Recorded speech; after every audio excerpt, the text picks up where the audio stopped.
السلام عليكم ورحمة الله وبركاته. نحمده ونصلي على رسوله الكريم. أما بعد فأعوذ بالله من الشيطان الرجيم. بسم الله الرحمن الرحیم.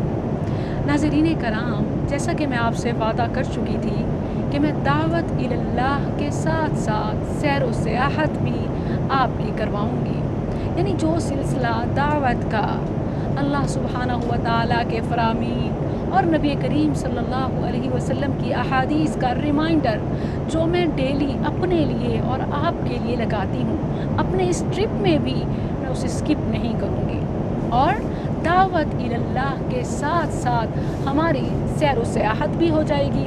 جیسا کہ اللہ سبحانہ و تعالیٰ نے دین اسلام میں کہیں بھی ڈل فیس کا، سیڈ فیس کا حکم نہیں دیا کہ تم مسلمان ہو ہر وقت اپنے اوپر غم کو، دکھ کو طاری کیے رکھو، بلکہ بجا طور پر انٹرٹینمنٹ اور انجوائمنٹ کو پروموٹ کیا گیا.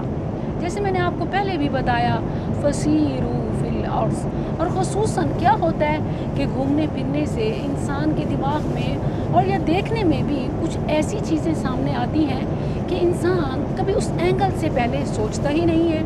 جیسے میں آپ کو اپنا بتاؤں کہ میں اپنے اس سارے ٹرپ میں ابھی مسقط سٹے اور پھر مدینہ منورہ کی طرف جاتے ہوئے میں نے نوٹ کیا کہ جو پلینز کی ہوسٹس ہوتی ہیں وہ اپنے ہر کلائنٹ سے، ہر پیسنجر سے مسکرا کر پیش آتی ہیں.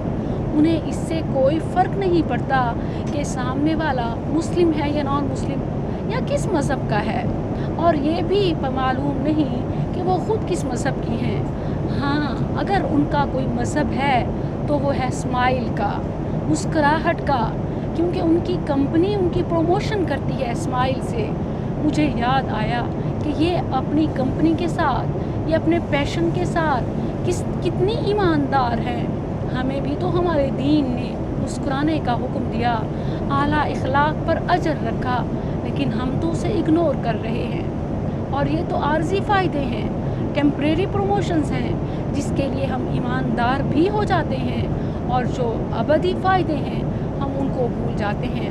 جس طرح کوئی ہوسٹ، جس طرح کوئی میزبان اپنے کلائنٹ سے، پیسنجر سے، کسٹمر سے پروفیشنل ڈیل کرتا ہے تاکہ اس کا بزنس آگے بڑھے، تاکہ وہ ترقی کرے، مسلمان کو بھی چاہیے کہ وہ اپنے رب کے احکامات کو سامنے رکھے.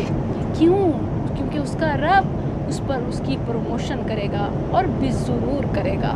السلام علیکم ورحمۃ اللہ. اسمائل اٹس صدقہ.